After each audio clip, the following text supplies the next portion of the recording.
They said the story was over, but this trailer proves it's only just beginning. Zombies 5 isn't just another sequel, it's a game changer, packed with moments that will leave fans replaying every frame. In just a few seconds of footage, we see hints of new worlds, shocking alliances, and a twist that could turn the entire franchise upside down. There's something different about the tone, darker in places, yet bigger and more vibrant than ever before. And if you thought the last movie tied up all the loose ends, think again. Every shot feels like it's hiding a secret, and today, we're pulling those secrets into the light. The trailer opens with a sweeping shot over Seabrook, but this time, the familiar town doesn't look the same. The streets are decorated for a massive festival, yet the background is filled with strange shadows moving in the distance. Zed's voiceover kicks in, speaking about a new era for their world. His words are filled with hope, but there's an unease beneath them, as if he knows change isn't always safe. Addison appears next, her hair glowing brighter than before, but it's not just her hair that's changed. There's a confidence in her stance, as though she's finally stepping into her true destiny. Then, in a blink-and-you-miss-it moment, we see a strange structure rising in the background, something metallic, futuristic, and completely unlike anything we've seen in the previous films. This quick glimpse sets the tone. The world of zombies is expanding far beyond Seabrook, and whatever's coming will test everyone in ways they've never faced. The music swells, and suddenly we're thrown into a burst of high-energy scenes. Cheerleaders flipping through the air, zombies dancing in perfect sync, and werewolves running alongside them under a full moon. But it's not all fun. There's a split-second shot of a dark sky, lightning striking a massive dome-like building. Inside, a group of figures in sleek, unfamiliar uniforms watch a holographic map. It's unclear if they're friend or foe, but one thing is certain, they're watching Seabrook closely. The editing in this first part of the trailer is fast, almost dizzying, as if the creators are daring us to catch all the details. It's here that fans will start pausing, rewinding, and zooming in, because every frame feels loaded with clues, and then comes the first big surprise, a glimpse of Zed, and Addison standing in what looks like an alien city. The architecture is unlike anything on Earth, tall, glowing towers with swirling energy coursing through them. The air seems charged, and the crowd around them isn't just human, zombie, or werewolf. We catch glimpses of completely new creatures, tall. Silver-skinned beings with glowing eyes, moving gracefully through the streets. It's an image that instantly raises 100 questions. How did they get here? Why are they being welcomed instead of attacked? And most importantly, what does this mean for the balance between humans, zombies, and werewolves back home? This opening sequence doesn't just tease action, it teases a full transformation of the zombies universe. The stakes are higher, the world is bigger, and the secrets, they're just beginning to unfold. Asterisk, the trailer shifts gears, and just when it feels like we've taken in all the bright colors and upbeat energy, the tone changes. The music drops to a low, pulsing beat, and the camera follows a lone figure walking through the darkened outskirts of Seabrook. The light is dim, the streets are empty, and the glow from the festival is now a distant shimmer behind them. As the figure steps into the shadows, we realize it's Willa, the fearless werewolf leader. Her face is tense, her eyes darting from side to side as though she's tracking something or someone. Then, with a sudden burst of movement, she leaps onto a rooftop, scanning the horizon. In the far distance, we see it, a strange rippling light in the sky, like a tear between two worlds. The moment is quick, but it's chilling, because this is the first real hint that Zombies 5 isn't just about visitors. It's about an invasion that could come from anywhere. Before we can process this, the trailer cuts to Zed in what appears to be a tense meeting with the town council. Mr. Zevon is there, looking more nervous than ever, while Bucky lounges in the background pretending to be uninterested. On the table in front of them is a mysterious metallic object, about the size of a football, with glowing blue lines running across it. The council members are arguing. Half of them want to hide it, the other half want to study it.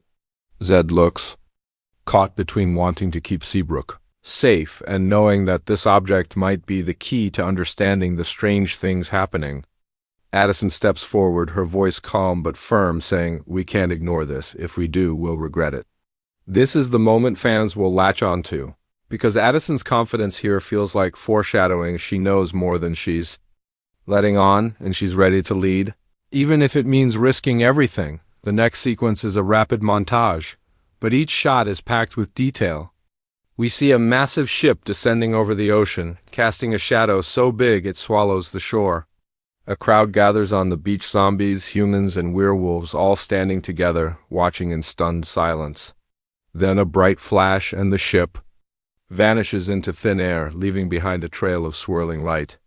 Immediately after, we cut to a close-up of Eliza typing furiously on a sleek, futuristic console. Sparks fly, alarms blare, as she shouts, "It's not a ship, it's a signal!" The implication is huge. Whatever's coming might not be traveling through space, it could be coming through dimensions. This raises the stakes in a way the franchise has never explored before, opening the door for entirely new threats, and, just when the tension peaks, the trailer gives us a dose of that signature zombies charm. The scene cuts to a lively dance rehearsal in the school gym, but it's not just the usual cheer squad. The new silver-skinned beings are there too, moving in perfect sync with the group. Zed tries to keep up, his expression bouncing between excitement and mild panic, while Bonzo, ever the wild card, throws in a move so outrageous it makes everyone laugh. It's the perfect balance, showing that even in the middle of huge, potentially dangerous events, the movie won't lose its heart and humor. But beneath the smiles and music, there's an undeniable tension, because every joyful moment feels like the calm before a storm. The section ends on a chilling image. Addison standing alone at night, looking out over the ocean. The water is perfectly still, but her expression is one of deep worry. Slowly, she raises her hand, and the waves begin to glow faintly, pulsing with the same energy we saw in the alien city. She whispers something we can't quite hear, and the screen cuts to black. This single moment will set off endless fan theories. Has Addison unlocked new powers? Is she connected to the newcomers in a way no one expected? And most importantly, is she the only one who can stop what's coming, or the reason it arrives at all? Asterisk, the trailer wastes no time plunging us straight into chaos. The festival we saw earlier is now in full swing, music blasting, colors flashing, and the streets overflowing with humans, zombies, and werewolves dancing shoulder to shoulder. But then, mid-song, the air changes. A low hum begins to rumble beneath the music, so deep it rattles the ground. The crowd slows, looking around in confusion. Camera shots whip between faces, Zed tightening his jaw, Addison scanning the horizon, Willa baring her teeth. The music screeches to a halt, replaced by an eerie silence. Then, in one explosive burst, the sky above Seabrook tears open like glass shattering in slow motion. A vortex of swirling blue and silver light spins into existence, pulling in the clouds and sending a cold wind howling through the streets. From within the vortex, shapes begin to emerge. At first they're blurry, shadowy outlines, but as the light shifts, we see them clearly, figures in metallic armor, faces hidden behind sleek masks. They hover inches above the ground, their bodies surrounded by a faint glow, like they're not entirely bound by gravity. The festival crowd steps back instinctively, forming a wide circle, but nobody dares to run. A lone armored figure drifts forward, lowering a strange staff that hums with energy. Without a word, the figure strikes it against the ground, sending out a shockwave that pushes the entire crowd several steps back. No one is hurt, but the message is clear. This is a warning. Zed steps forward, his hands raised in peace. "We're not your enemies," he says, his voice steady despite the fear around him. Addison moves to his side, her expression calm but focused. The lead-armored figure tilts its head as if studying them, then slowly removes its mask. Underneath is a young woman with silver eyes and intricate markings running across her skin. She speaks in a language no one recognizes, her tone urgent but not aggressive. Eliza, watching from the edge of the crowd, pulls out a small device and begins recording. Later, we'll learn this moment is the key to decoding the visitor's true intentions, but for now, it's only confusion and tension. The trailer then cuts sharply to a different scene, one that feels like it takes place hours later.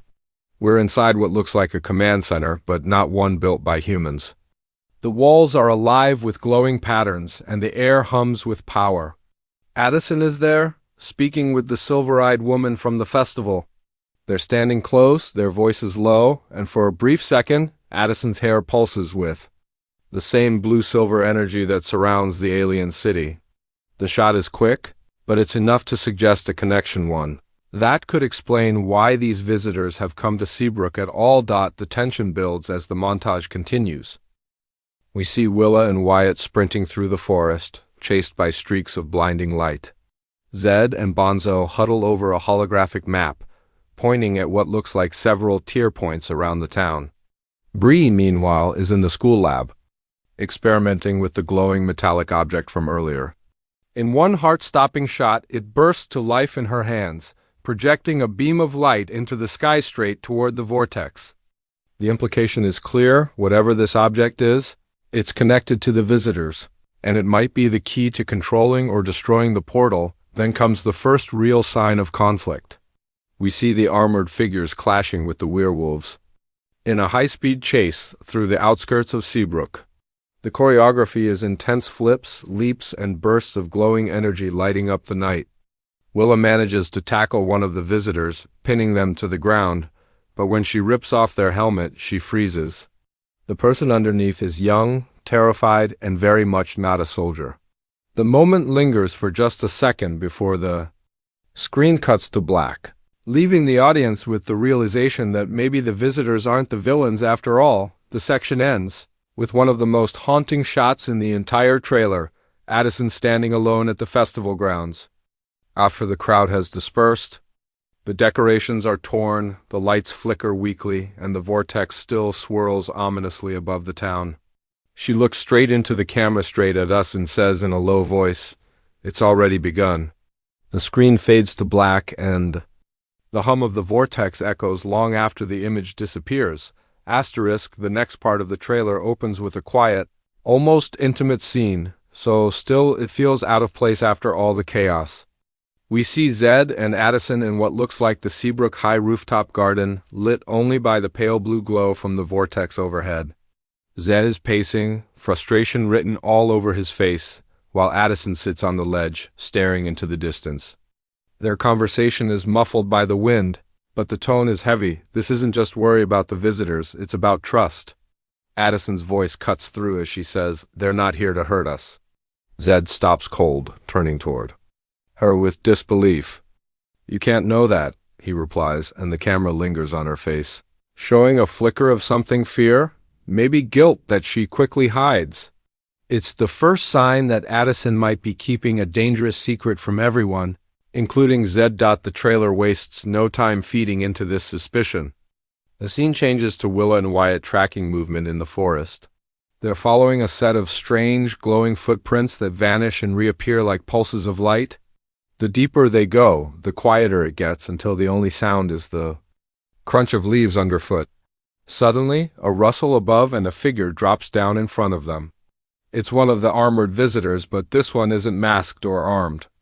They raise their hands in surrender, their voice shaking. "They're coming, and you can't stop them," the visitor says before glancing over their shoulder in panic. But before they can explain, a blinding light engulfs the entire screen, and the scene cuts away, leaving us with more questions than answers. From here, the pace explodes. A rapid montage flashes across the screen: Zed sprinting down a corridor lined with glowing walls, Eliza shouting into a comm device, Bree piloting what looks like a hovercraft over the ocean, and Willa tackling an armored figure through the remains of the Seabrook sign. But it's the next image that drops the real shock. Addison standing inside the alien command center, alone, her hair glowing brighter than ever. The silver-eyed leader from earlier is beside her, speaking quickly in their own language, while Addison nods with full understanding. This isn't the look of someone caught off guard, it's the look of someone who has been preparing for this moment all along. Then comes the betrayal. In one of the most dramatic shots, Zed bursts into the command center with Bonzo and Bree right behind him. His face is pale, his voice raw as he shouts, Addison, what have you done? The camera cuts to her, her expression unreadable. The silver-eyed leader steps forward, raising the glowing staff from earlier, and the doors slam shut behind Zed and his friends. Addison says only one line, "I'm doing what's necessary." The screen cuts to black for a moment, letting that line sink in. Before throwing us back into pure chaos, the montage that follows is the most action-packed of the trailer, the vortex expanding over Seabrook, armored figures and werewolves battling. In the streets, Eliza hacking into an alien console as sparks rain down around her, and Zed leaping from a collapsing tower to grab Addison's hand mid-fall. But even in the middle of all this, the editing keeps flashing back to quick, almost subliminal shots, Addison's eyes glowing silver for a split second, the metallic object from earlier splitting into 3 pieces, and the holographic map, revealing a massive tear not just over Seabrook, but over multiple points across the globe. The music swells into a tense, pounding rhythm, and the trailer gives us one final gut punch before ending. Addison, standing on the edge of the ocean cliff at night, raises her hand toward the sky. The vortex pulses in response, and from within it, a colossal shadow begins to emerge. It's not a ship, and it's not a building, it's something alive, something massive, and its roar shakes the very ground. Zed's voice, faint but fierce, says over the scene, "If you do this, there's no going back." Addison's reply is quiet, almost a whisper, "I already have." The screen slams to black. The title Zombies 5 bursts onto the screen, and the words "Coming 2025" fade in with the echo of that monstrous roar still ringing in our ears.